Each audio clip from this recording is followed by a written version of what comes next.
আটা, ময়দা, সুজি, চিঁড়া, বেসন কোনো রকম ঝামেলা ছাড়াই কিন্তু আজকের রেসিপিটা আমি তৈরি করছি। আর এটা এতটাই ইউনিক আর টেস্টি যে বড় থেকে ছোট সকলেই পছন্দ করবে। তো ভিডিওটা স্কিপ না করে প্রথম থেকে শেষ পর্যন্ত দেখার অনুরোধ করছি। আশা করছি তোমাদের খুবই ভালো লাগবে। ভালো লাগলে একটা লাইক অবশ্যই করে দিও। সবাইকে শুভ সকাল। আমার আরেকটি কুকিং ব্লগে তোমাদের সকলকে স্বাগত। তো চলো সকাল সকাল বেশি কথা না বাড়িয়ে সরাসরি চলে যাই কিচেনে। আমি এখানে নিয়েছি 1 বাটি ভাত। অনেক সময় আমরা বেঁচে যাওয়া ভাত দিয়ে অনেক কিছুই করে থাকি, আবার অনেক সময় কি করি ভাতগুলো নষ্টও হয়ে যায়। তো খাবার জিনিস নষ্ট না করে সেটা থেকে যদি আমরা কোনো কিছু তৈরি করে নিই তাহলে খুব বেশি ভালো হয়, তাই না? আর প্রতিদিন আবার একই রকম খাবার খেতে ভালোও লাগে না। তাই আমি নতুন নতুন এক্সপেরিমেন্ট করি, আর যেটাতে সফল হই সেটা তোমাদের সামনে নিয়ে আসি। তো আমি এটা বাড়িতে আগেই তৈরি করে দেখেছিলাম, তো আমাকে খুব ভালো লেগেছে, তাই আমি তোমাদের সঙ্গে শেয়ার করছি। তো 1 বাটি ভাত নিয়ে আমি এইভাবে গ্লাস দিয়ে একটু চেপে চেপে ম্যাশ করে নিচ্ছি। তোমরা হয়তো বলবে যে মিক্সার গ্রাইন্ডারে দিয়ে করলেও হতো, কিন্তু না, মিক্সার গ্রাইন্ডারে দিয়ে করলে কি হবে যে অনেকটাই মসৃণ হয়ে যাবে। আর খুব বেশি মসৃণ করার দরকার নেই, তাহলে কিন্তু ভালো লাগবে না, একটু আধ ভাঙা হলেই হবে। তো ভাতটা আধ ভাঙা করে নিয়েছি। আর আমি এখানে একটা সেদ্ধ আলু নিয়ে খুব ভালোভাবে মেখে নিলাম।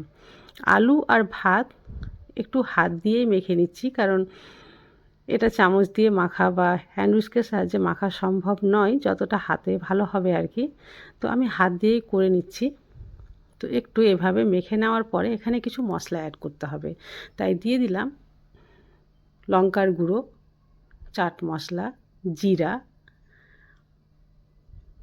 আজওয়াইন, পেঁয়াজ, লবণ, আর দিয়ে দিচ্ছি ধনেপাতা কুচি।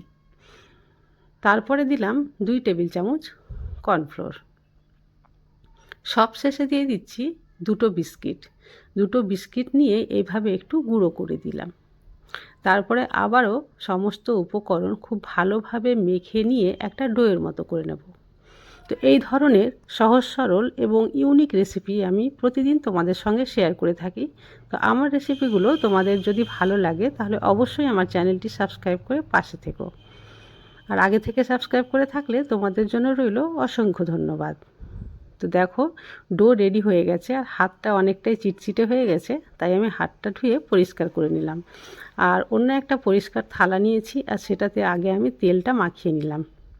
তেল মাখালে উঠাতে খুব সহজ হবে আর কি। আর দেখতেই পাচ্ছ তেল মাখানো হয়ে গেছে। যে ডোটা তৈরি করেছিলাম সেটা আমি থালার উপরে এইভাবে রেখে একটু খুব ভালোভাবে হাত দিয়ে চেপে চেপে বড় করে নিচ্ছি। এটা আমি চৌকো শেপ দিয়েছি, তোমরা তোমাদের পছন্দ অনুযায়ী যে কোনো শেপ দিতে পারো। আর এটা খুব বেশি মোটাও হবে না আর খুব বেশি পাতলাও হবে না। আর চাকুর সাহায্যে একটু লম্বা লম্বা করে আমি কেটে নিচ্ছি। লম্বালম্বি করে কাটা হয়ে গেছে, তবে আকারে বেশ বড় হয়ে গেছে, তাই মধ্যেখানে আরও একটা কাট লাগিয়ে আমি কিন্তু ছোট করে নিলাম সাইজে। এই ছোট করলে এগুলো ভাজতে খুব সুবিধা হবে। আর দেখো তেল দেওয়ার জন্য খুব সহজে উঠে আসছে। আর হাত দিয়ে একটু শেপ সাইজটা চিকন করে নিচ্ছি চারিধারটা, যাতে এবড়ো খেবড়ো না থাকে। চিকন করে করে আমি সবগুলোকে রেডি করে নিচ্ছি। এরপরে এগুলো ভেজে নিলেই ব্যাস কাজ কমপ্লিট। দেখলে তো কত সহজে এটা তৈরি হয়ে গেল। আর ঘরে থাকা সামান্য কটা জিনিস দিয়েই।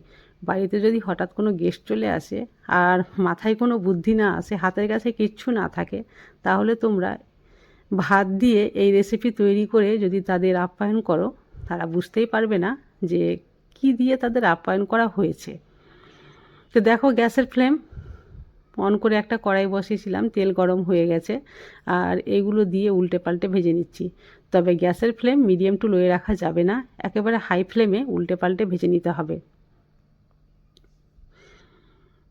তবে একবারে ভেজে হবে না, প্রথমে আমি কিন্তু একে ফ্রাই করে উঠিয়ে নিচ্ছি। এখন এটা শুধু উপর থেকে ভাজা হয়েছে, কিন্তু মুচমুচে ভাবটা আসেনি। প্রথম ব্যাচ ভেজে রেখেছিলাম, দ্বিতীয় ব্যাচটা আবার ভেজে নিয়েছি। তবে এগুলো ঠান্ডা হয়ে যাওয়ার পরে আবার ভাজতে হবে, তারপরে মুচমুচে হবে। তো চলো, এটা এখন ঠান্ডা হয়ে গেছে, আবার নতুন করে এগুলোকে ভেজে নিই। যেটা প্রথমে ভেজেছিলাম সেটা বেশি ঠান্ডা হয়ে গেছে, তাই এগুলোকে আবার এখানে দিয়ে দিলাম। তবে এবার গ্যাসের ফ্লেম একেবারে লো করে দিয়েছি। লো ফ্লেমে একটু সময় নিয়ে ভাজলে এবার হবে মুচমুচে। এটা একবারে ভেজে কোনো সময় মুচমুচে হবে না, মাথায় রাখতে হবে। এটা কিন্তু দুবারেই ভাজতে হবে। একবার ভেজে উঠিয়ে নিয়ে ঠান্ডা করার পরে আবার ভাজতে হবে। তো দেখো এবার কিন্তু খুব সুন্দরভাবে ভাজা হয়ে গেছে।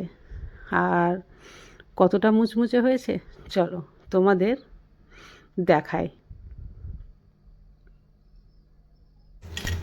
আওয়াজ শুনে নিশ্চয়ই বুঝতে পেরে গেছো কতটা মুচমুচে হয়েছে, আর ভীষণই টেস্টি মনে হচ্ছে, তাই না? হ্যাঁ, সত্যি এটা খেতেও খুব সুন্দর হয়েছিল। এটা যে কোনো সসের সঙ্গে খেতে ভালো লাগবে। আমি এখানে গ্রিন চিলি সস আর টমেটো সস দুটো অর্ধেক অর্ধেক করে দিয়ে পুদিনা পাতা দিয়ে গার্নিশ করে নিয়েছি। তো এই ধরনের রেসিপি তোমাদের ভালো লাগলে আমাকে কমেন্টে অবশ্যই জানাবে, আর একটা লাইক করে দিও, অবশ্যই বেশি বেশি করে শেয়ার করিও।